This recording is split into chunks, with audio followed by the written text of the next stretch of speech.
College میں پڑھتا تھا، امتحانات کے دن تھے تو بس میں اسٹوڈنٹ گھس جاتے ہیں. ہم 8-10 لڑکے بس کے اندر گھس گئے تو لڑکیاں کہنے لگی ہمیں بھی بٹھاؤ. وہ جو کنڈکٹر تھا بس کا اس نے کہا کہ بیٹی بہن لڑکے آ گئے ہیں تو تم اس طرح کرو، تم نہ جاؤ، تم پچھلی بس میں آ جانا. لڑکیاں زور زور سے بولنے لگی، کہنے لگی ہمارے برابر کے حقوق ہیں، لڑکے بٹھائے ہیں تو ہمیں بھی بٹھاؤ، حقوق جو برابر کے ہمیں بھی بٹھاؤ. اب وہ مجبور ہو گیا، پیچھے ہٹ گیا. وہ 8-10 لڑکیاں بھی چڑھ آئیں. لڑکے سیٹوں میں بیٹھے ہوئے تو کہنے لگی اٹھو، شرم نہیں آتی، لیڈیز کو عزت دو، جگہ دو. تو ایک نوجوان بیچ میں سے بولا، کہنے لگا تمہارے برابر کے حقوق ہیں، ہم کھڑے ہو کے جا سکتی ہیں، تم نہیں جا سکتی. برابر کے حقوق ہیں تو جبر بھی برابر کا برداشت کرو. چپ کر گئیں. کہنے لگے آج کے بعد یہ نہ کہنا برابر کے حقوق ہیں، آج کے بعد یہ کہنا کہ عورتوں کی عزت کے حقوق ہیں. برابر کے حقوق مانگنے میں اس کی کمزوری ہے. عزت کے حقوق، بینک میں بیویاں بل جمع کرانے آتی ہیں تو انہیں عزت کا حق ملتا ہے، عزت کا. وہ کلرک صاحب جو پتہ نہیں کس طرح کسی سے بولتے ہیں، وہ بھی بیویوں کا بل پہلے جمع کرتے ہیں. بس کے اندر بھی بیوی کو عزت ملتی ہے. ایک سمجھدار آدمی، بزرگ آدمی، پڑھا لکھا آدمی بیٹھا ہے بس پہ تو بیوی چڑھی ہے تو عزت کا حق ہے. اٹھ گیا، کہنے لگا اپا جی بہن جی آپ یہاں آ جائیں. بیوی عزت کا حق مانگے گی تو بچے گی، برابر کا حق مانگے گی تو ٹھیک ہے لائن میں لگ جائے، جہاں سارے کھڑے ہیں وہ بھی کھڑی رہے. اگر بس میں مرد کھڑا ہے تو عورت بھی کھڑی رہے.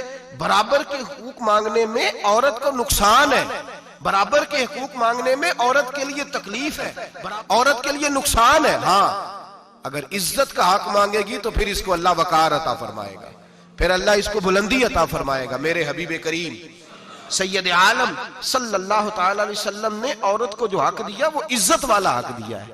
عورت کو جو حضور نے حقوق دیے وہ وقار والے. ایک بات مجھے بتلائیے، ایک B B M S C اس نے پاس کر لیا، ایم کام کر لیا، ایم اے کے بعد ایم بی اے کر لیا، بڑی تعلیم حاصل کی، وہ ایئر ہوسٹ بن گئی. یوں سمجھ لیں 1 لاکھ روپیہ ماہانہ اس کی تنخواہ ہے.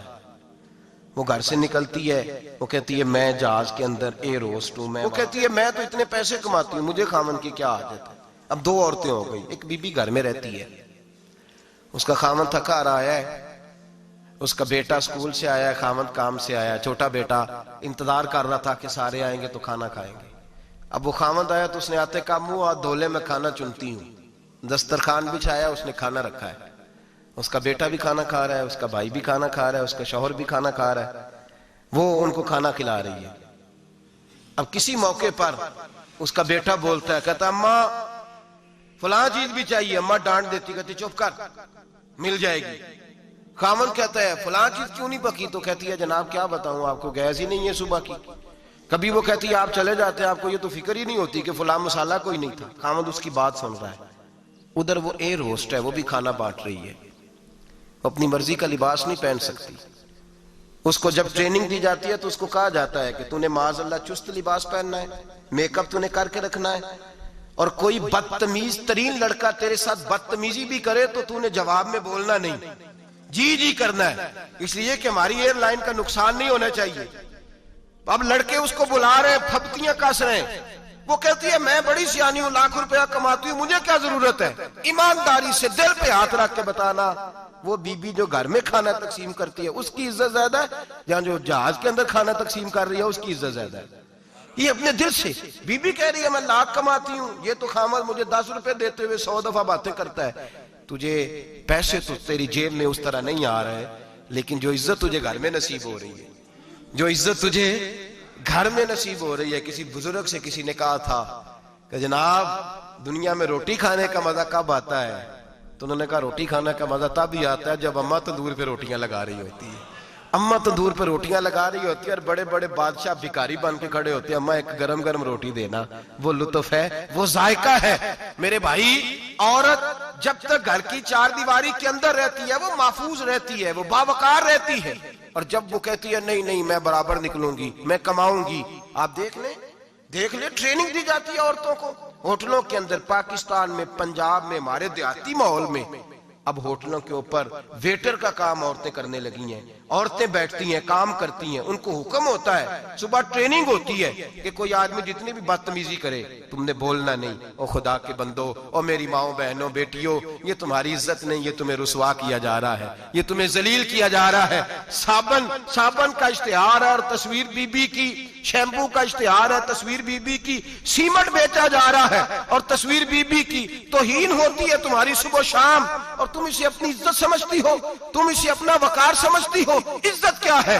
آمنہ کے لال، حضرت عائشہ کے سردار، سیدہ فاطمہ زہرا کے بابا، میرے حبیب کریم سید عالم صلی اللہ علیہ وسلم سے حضرت فاطمہ نے کہا، یا رسول اللہ، جو بی بی اللہ کے قریب ہونا چاہے، جو رب کا قرب پانا چاہے، جو اللہ کی ولیہ بننا چاہے، مجھے کوئی نسخہ بتا دے میں عورتوں کو بتاؤں۔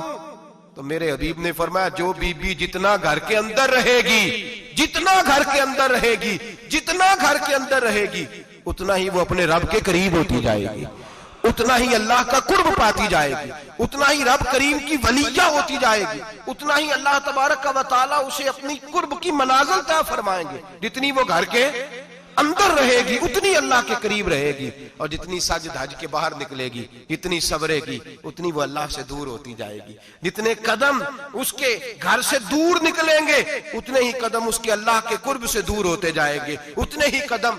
مائیں، تمہاری دعائیں قبول ہوں گی، میری ماؤں تب قبول ہوں گی جب تم گھر میں رہو گی۔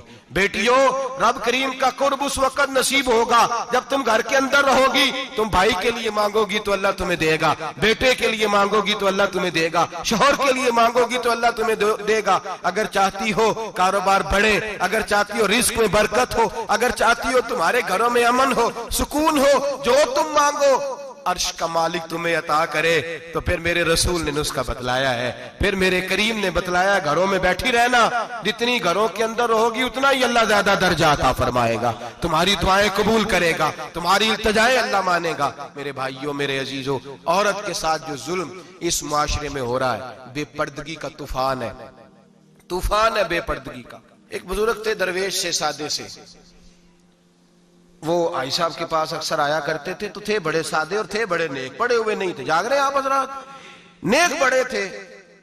تو ایک دن پردے پہ بحث ہو رہی تھی، بیٹھے تھے کچھ لوگ تو بات کر رہے تھے، کہہ رہے تھے کہ جناب عورت کو نقاب پہننا چاہیے، برقع اوڑھنا چاہیے، کچھ کہہ رہے تھے ٹوپی والا برقع اچھا ہے، کچھ کہہ رہے تھے فلاں زیادہ اچھا ہے، باتیں ہو رہی تھی، کوئی آیت پڑھ رہا تھا، کوئی حدیث پڑھ رہا تھا، علماء بابا جی سادے سے بیچ میں بیٹھے تھے۔ میں نے ان کی طرف توجہ کی، میں نے کہا بزرگوں آپ بھی تو کوئی جواب دینا۔ کہنے لگے مولوی صاحب مجھے حدیثیں نہیں آتی، کہنے لگے مجھے آیتیں اور حدیثیں مجھے نہیں آتی، آیتیں اور حدیثیں، پر پردہ بڑا ضروری ہے، یہ میری عقل میں بات آ گئی ہے۔ تو میں نے کہا وہ کس طرح؟ کہنے لگا یہ تو چھوٹے سے بچے کی بھی عقل میں آ جاتی ہے۔